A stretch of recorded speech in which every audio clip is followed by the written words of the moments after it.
of voting along regionalized party lines. In the West, the action group was to form the regional government after NCNC legislators had crossed the floor to join them.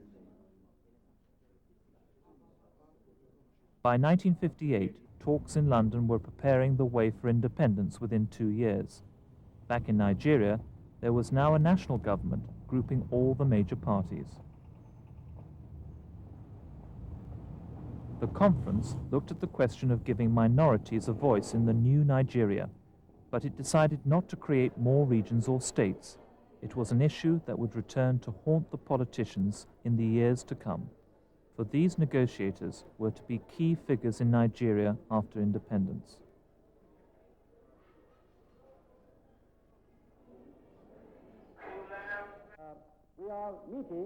It was here that the colonial secretary, Lennox Boyd, announced the final date for independence, October the 1st, 1960. By now, no politicians wanted to be seen to delay the target date. The British were about to hand over. But their exploitation of Nigeria's resources, their disregard of its growth, their encouragement of divisions, these were all handicaps which Nigerians would now have to overcome.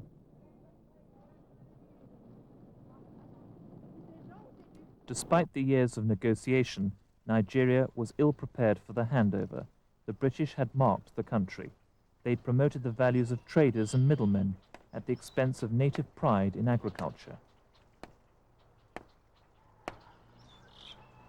As a result, farming had been neglected. There had been little investment in its future. Farming was no longer seen as a desirable job by most Nigerians, and this would have serious consequences later.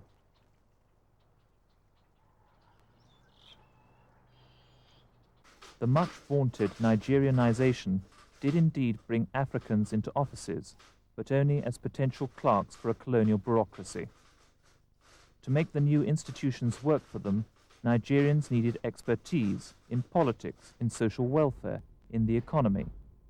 They weren't given the chance to acquire it.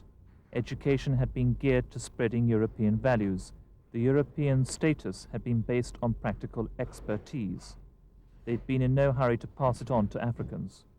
These inadequacies were to cast their shadow well into the future. Many of today's Nigerians have had to overcome the inheritance of those years. I've had a particular interest in repairing things and being an engineer. And when I left school, my father sent me to work with the Royal Signals in my hometown at Abeokuta.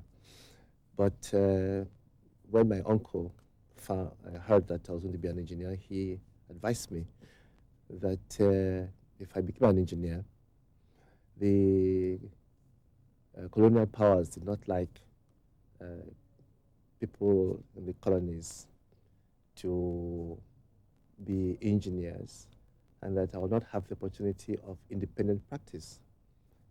I'll be made to work under strict supervision all the time. They believed that at that time that it was a very highly skilled profession, and maybe it would accelerate the move towards independence if we had many engineers who could do things for ourselves. We'd be more self-reliant and less dependent on engineers from Britain. 1959, the election campaign to choose Nigeria's first government after independence, a campaign that covered every area of the country.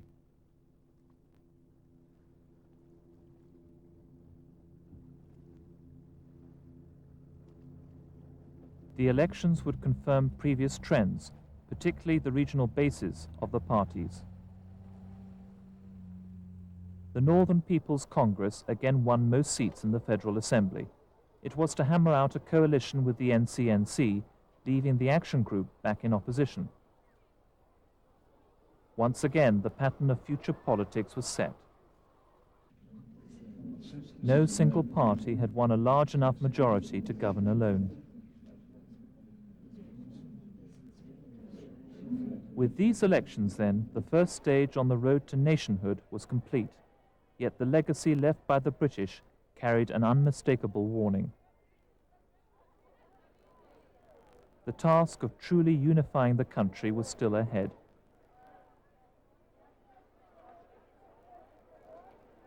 But one would have thought that the process of uniting this country should have started when they were here.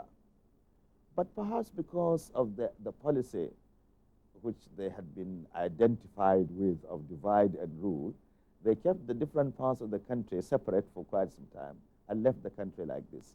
This made it very difficult for the leaders, Nigerian leaders after independence, to bring about national unity so easily and so quickly. Policies of divide and rule had served British interests, but now the British were leaving Nigerians to face the consequences. And in fact, some of that legacy was in fact quite deleterious to immediate progress. Take, for instance, the increased separation of the North from the South, which is, for me, a deliberate act of, shall we say, colonial villainy, realizing that a very feudal North would be amenable to that sense of continuing power in some form or the other. In other words, the protection of that form of society, which for me is incompatible, is contradictory to, any kind of sense of democracy. But the British, it was in their interest to protect that feudalistic political structure. Observers like Soyinka felt that the colonial legacy should be swept aside completely, that Nigeria should set out to create its own cultural identity. For me, it was up to us to create whatever society we wanted, right from scratch. We talk about the legacy of the colonial masters, and we'll only talk in terms of the physical structures, the introduction into the mainstream of European world, commerce, arts, technologies, and so on and so forth. I mean, those were undeniable legacies, and these one had to take for granted. But in terms of the cultural being of the nation, we felt this was something which had to be constructed all over again because of the interruption which we'd had by this colonial legacy. Outside of that, I didn't really think much about the Europeans remaining part of our existence. I thought now we were really taking over. A new age, the end of a century of foreign domination that Nigerians everywhere could welcome. The country had gained a constitution, a place in the community of nations.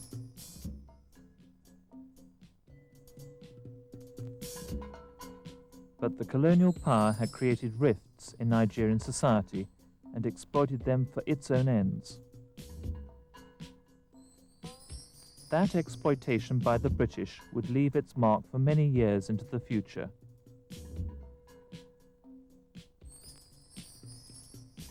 Today, 3 decades on, Nigeria is a concrete reality, a unified country.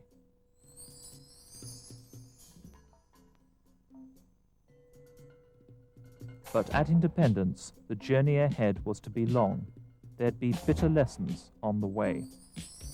For in the years that followed 1960, the colonial legacy was to lead the newly born nation into instability and conflict.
On October the 1st, 1960, Nigeria became an independent sovereign state.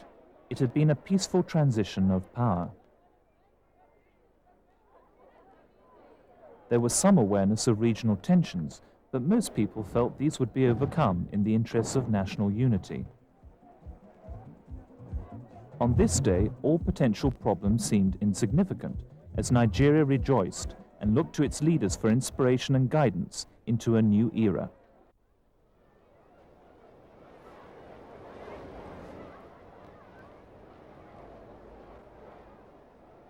Abubakar Tafawa Balewa continued as Prime Minister.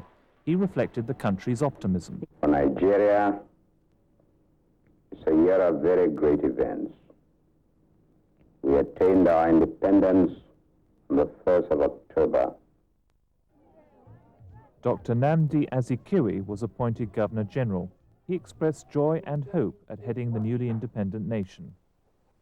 If I am asked whether I'm happy because Nigeria is free and the Nigerian government appears to be stable and the people of Nigeria are apparently satisfied that the price of freedom and the price our leaders paid for it were worth the sacrifice, I would answer in the affirmative.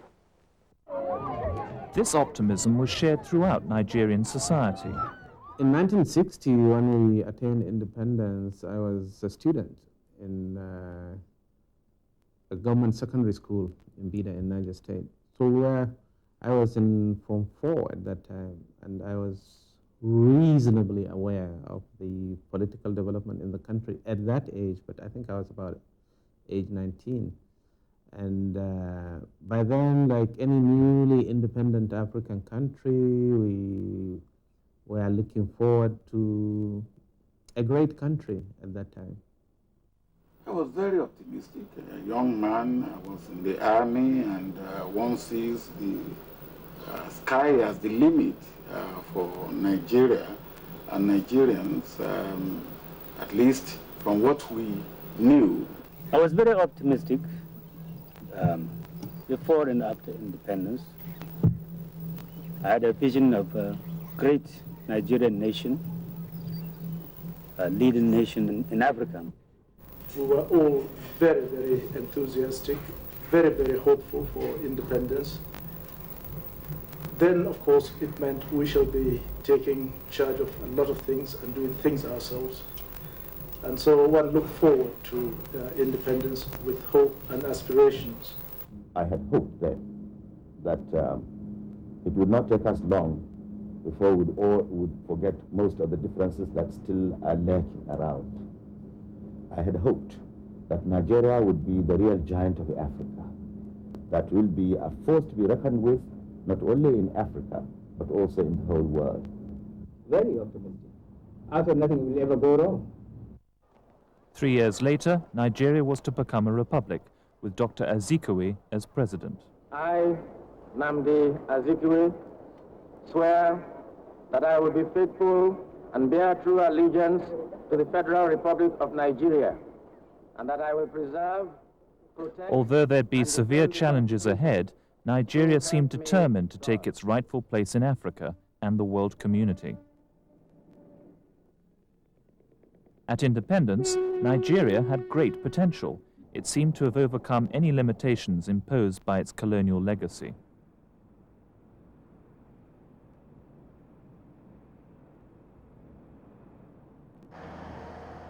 The country had enormous resources, and while the rest of Africa struggled for independence, Nigeria provided a shining example of how to go about it peacefully.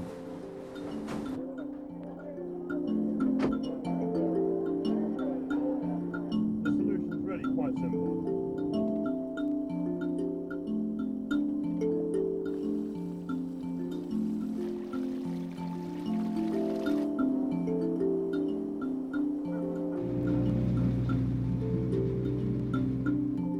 Nigeria seemed a sea of tranquility compared to elsewhere in Africa.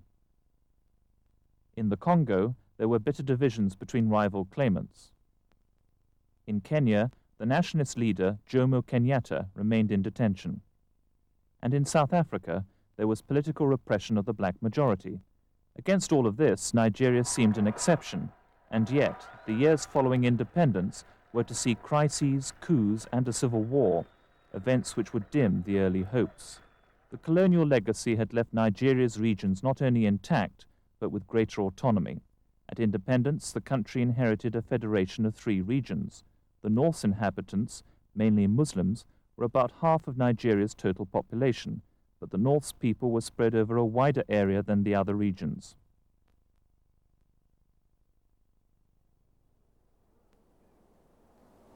Colonialism had helped confirm these existing regional differences.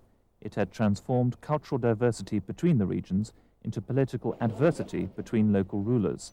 This divide and rule strategy was a hallmark of British colonialism, but in Nigeria it was perfected. From these buildings at Lokoja, the policy of indirect rule was propagated by Lord Lugard. The strategy meant ruling colonies through existing tribal rulers. It ensured people were loyal, and it saved on the cost of administration. It was a practical way of governing vast tracts of land. Indirect rule worked well in the north, where hereditary rulers were established, but in the south it gave exaggerated status to local chiefs. In all, the divide and rule policy strengthened regional thinking, especially among political leaders. This was to be a problem throughout Africa. In Nigeria, regional rivalries caused friction right from the start, although some people felt they could live with regionalism. Well, why not? I mean, in England, for instance, you've got, you've got several regions. You've got the Welsh, Scots, the Irish, the nationalisms in the British Isles. The nationalism there is still very, very deep-seated, both cultural and political. Even the laws, some Scottish laws, for instance, are not quite accepted, or in the main, the English part of the United Kingdom.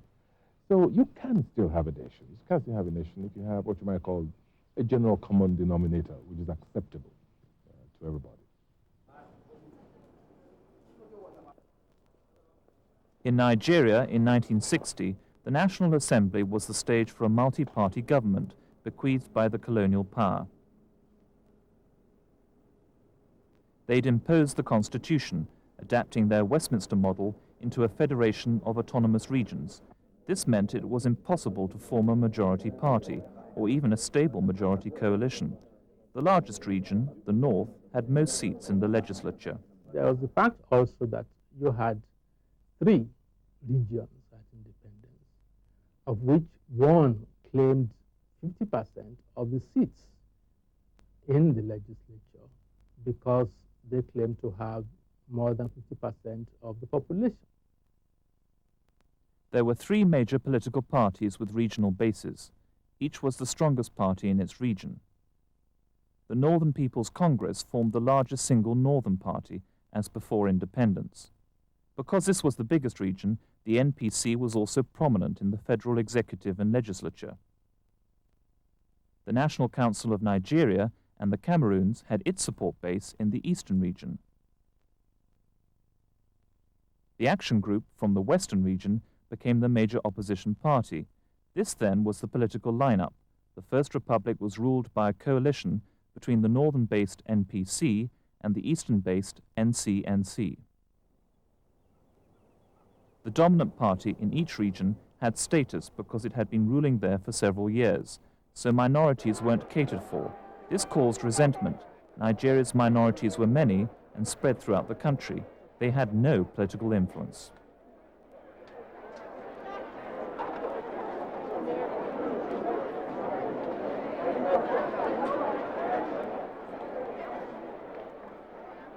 Politicians made things worse. They accentuated regional loyalties, and they cashed in on the resulting tensions to further their careers. They had different ideas of what regionalism meant. Before you can belong to the country, you must belong to a home.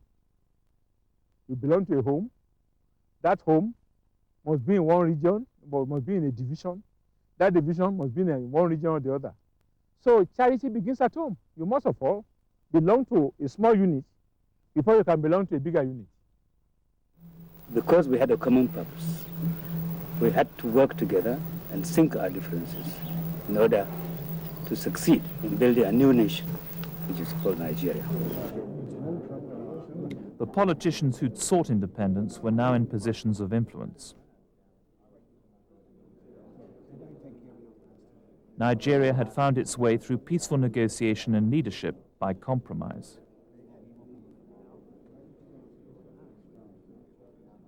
Since there'd been no prolonged or bloody independence struggle, there were no heroic national figures. The popularity of political leaders had been regionally based throughout independence negotiations. Mr. Chairman, we congregate today in order to finish the business of constitution making, which we started last year. The keynote of this conference should be independence for united Nigeria. Dr. Nnamdi Azikiwe, the NCNC leader, had been a major figure in the negotiations. He'd been Eastern Region Premier before independence. Azikiwe had been the only politician popular outside his region. Now he was Governor General, soon to be President.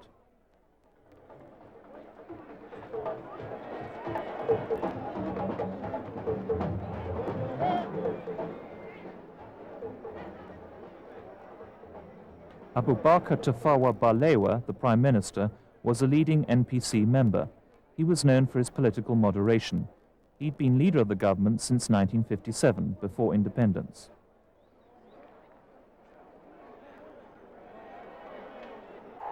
Chief Obafemi Awolowo, a leading member of the Action Group, was effectively leader of the opposition.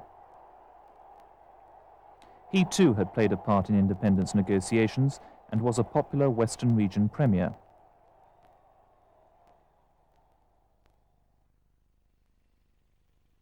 Those leaders had the asset of Nigeria's economy. Unlike most African states, it held great potential for development. It was already a huge market and had substantial oil resources. The nation was the dominant economic power in black-ruled Africa. Its share of Africa's total wealth was to rise steadily after independence. And Nigeria's economy would continue to grow at a stunning 8% a year, well into the 1970s. It was to be a remarkable achievement.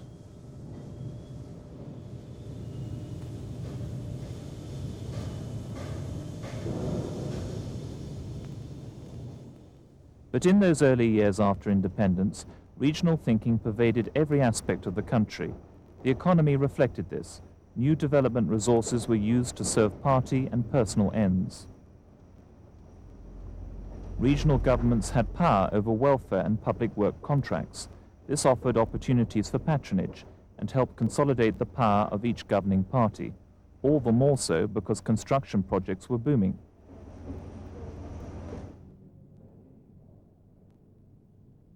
This division of resources led to regions having virtually self-contained economic systems.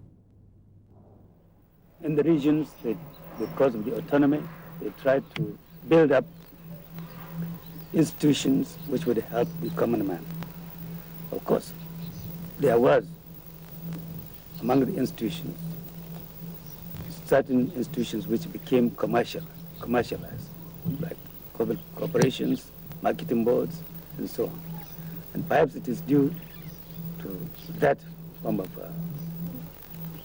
government-sponsored corporations and companies that people tend to think that way. If we had succeeded in trying to tolerate one another politically, we might have achieved much more than we have achieved so far. Because there is this politics of hate, tribalism, bring down of syndrome, which characterized the politics of the second and the first republics. And if we had avoided all these, we might have made much more progress.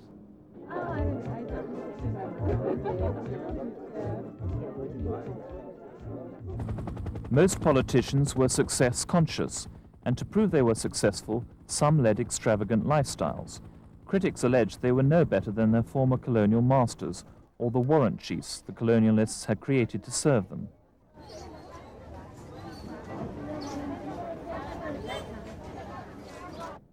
Within 5 years of independence, political leaders of all parties and from every region were seen as bickering opportunists out for personal gain, with no concern for those they ruled. They'd been ill-prepared for the political roles they now had to play. I think the politicians were very much out of their depth. They wanted things too easy. Shall we say, the radicals among them, even the radicals among them, succumbed to the sheer lure of office, the pleasure of office for its own sake. The various grandiose themes which we used to hear about, Pan-Africanism, kind of social, program of social equality and so on, all that disappeared under the manipulation of regional interests, of group interests. In the old Western region, a crisis began which illustrated all these divisions in society. It began with personality clashes between two of the region's main political figures in its dominant Action Group party, Chief Awolowo, opposition leader, and the AG's man in Lagos, and Chief Akintola, Western Region Premier. Awolowo took a hard line against the federal government, while Akintola was prone to be more accommodating. He favored a return to the pre-1959 days, when the Action Group played a more active part in government. Akintola felt he could do more to placate his supporters if he had more influence at the center.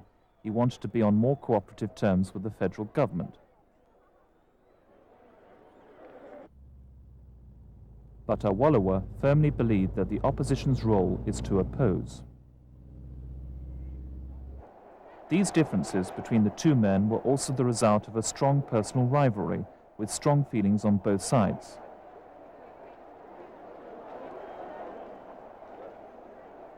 Awolowo wanted to retain control of the Western Region government.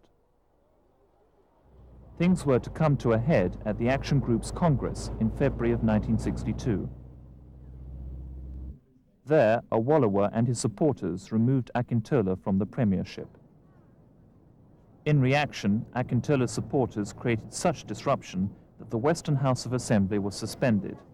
Leaders on both sides whipped up public sentiment, and in the ensuing disorder, the federal government declared a state of emergency in the West.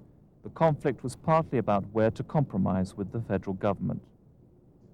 Since Chief Akintola was now premier, and Chief Awolowo was now the leader of the opposition, there was suspicion on the part of Chief Akintola that maybe Chief Awolowo didn't want him to succeed. That was why all these things were being brought. Whereas the attitude of the national executive was that all the sacrifices were necessary in order to commend the party to a larger number of people in the country. That was the cause of the problem. These personal and political rivalries were to heighten instability in the Western region. Federal government had to intervene. This added to tension between the regional and federal governments. Relations between the two had already been strained.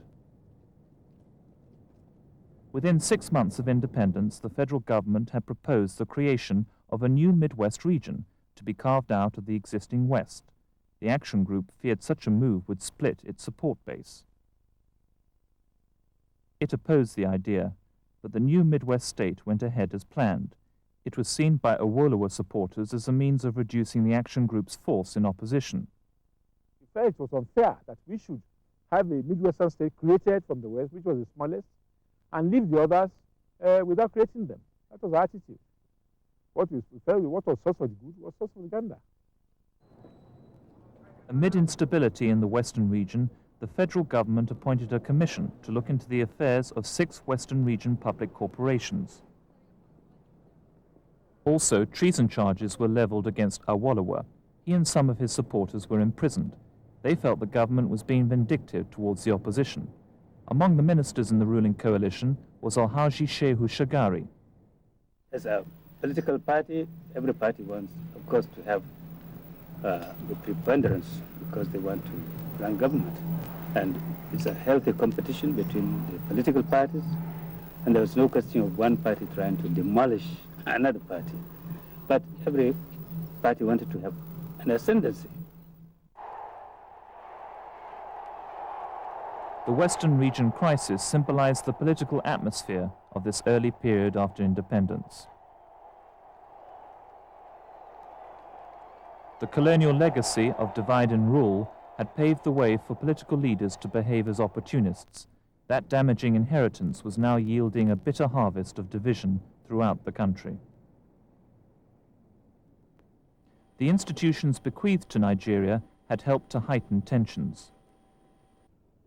In all parts of the nation, personal rivalries born out of political ambition became a feature of politics.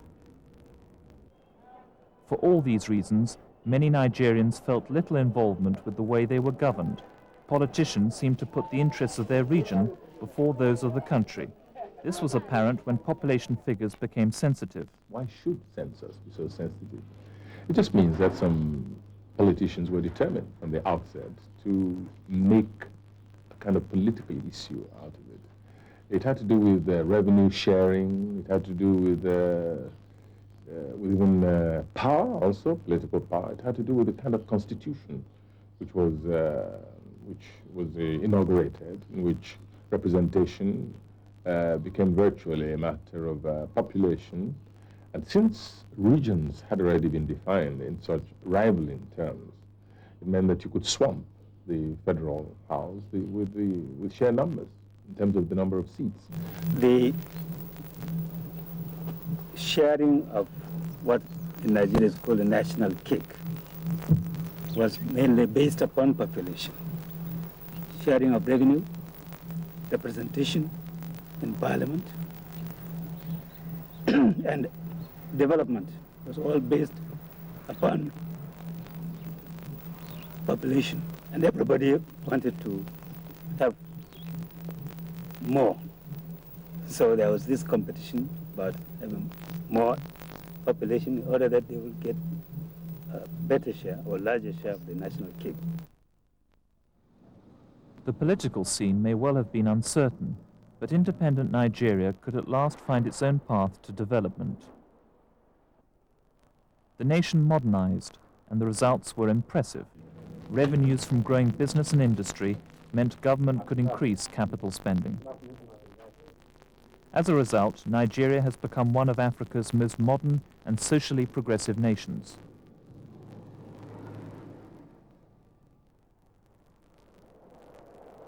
The priority after independence was to transform Nigeria into a technologically advanced society.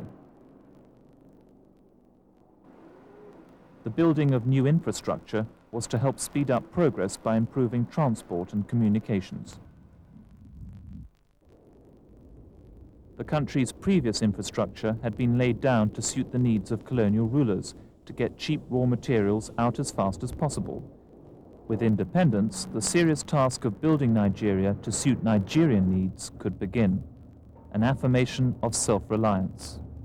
A priority was to provide better links between rural and urban areas. This was a gigantic task given the sheer size of the country. Rivers had traditionally been a focal point for all movement within the country. Improved water transport became an important development area. Nigerian railways grew rapidly during this time as the network spread throughout the country.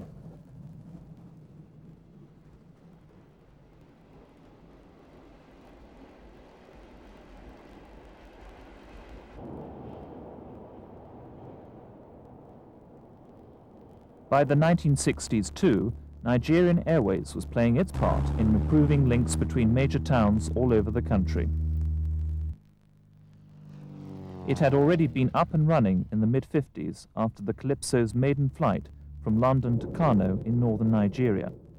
Now, the national airline extended its domestic services to take in more towns and cities. More business activity meant better communications were needed.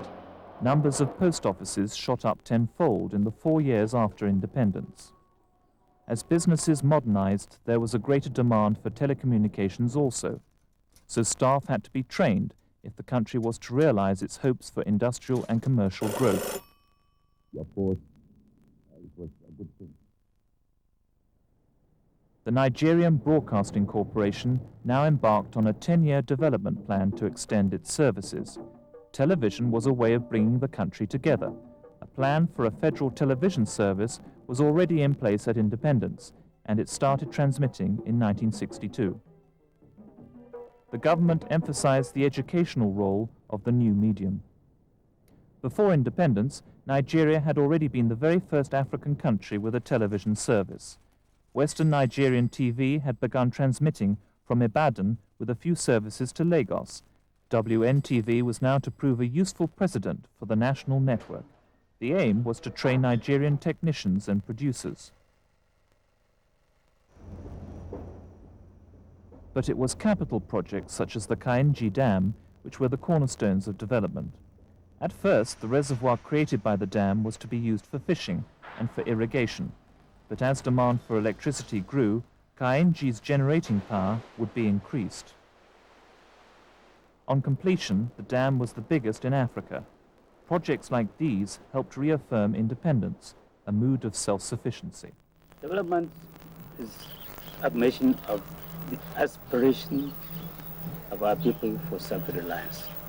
Of course, it cannot be achieved in a short time, but that was the goal. And every government plans development with that in view. There was no doubt that we had both the natural and human resources in abundance, and of course, it was a good thing. The well-being of Nigeria's people was high on the agenda. Massive capital spending went on social welfare projects. Sports facilities were a major development area, still in their infancy in Nigeria.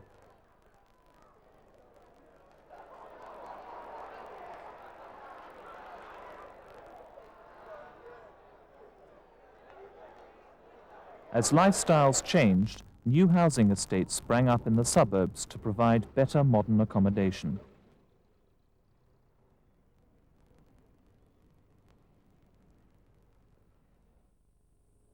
Despite these changes, Nigeria's economy was still primarily agricultural, even if diverse by African standards. In 1960, over two-thirds of the labor force worked on the land.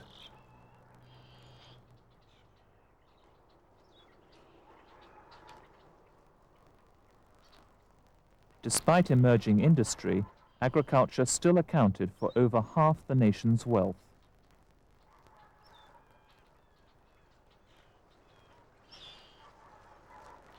There was no doubting Nigeria's immense land resources, but the arable land was often underused.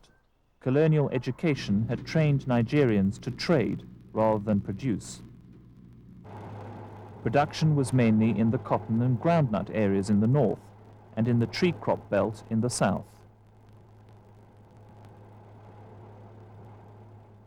Main cash crops included groundnuts, cotton, cocoa, palm oil, rubber, and timber. But from 1962, agricultural exports began to stagnate. It was a trend which coincided with a new development pattern in the mid-60s. In place of food production, an expansion in timber, textiles, rubber, as well as a rapidly growing production in coal. And yet, by far the biggest growth was in oil. From being a mainly agricultural country, Nigeria was all set to become a major oil producer with large petroleum deposits. These were discovered in southeastern Nigeria in the 1950s. Exports began in 1958, and since then, oil has steadily increased its share of exports. Increased earnings from oil exports gave Nigeria high economic growth within a decade of independence. The country also had large reserves of natural gas and other minerals. The oil gave a tremendous boost to government revenue, but there were drawbacks. Its development diverted resources from agriculture and manufacturing. The problem was that with oil revenues, Nigeria could import more foreign products. This lowered the incentive for home production. Oil changed the whole situation from an agro-based economy to an oil economy. And the advent of oil has changed a lot of things in Nigeria, as you well know. Perhaps to the detriment of agriculture, which we regretted.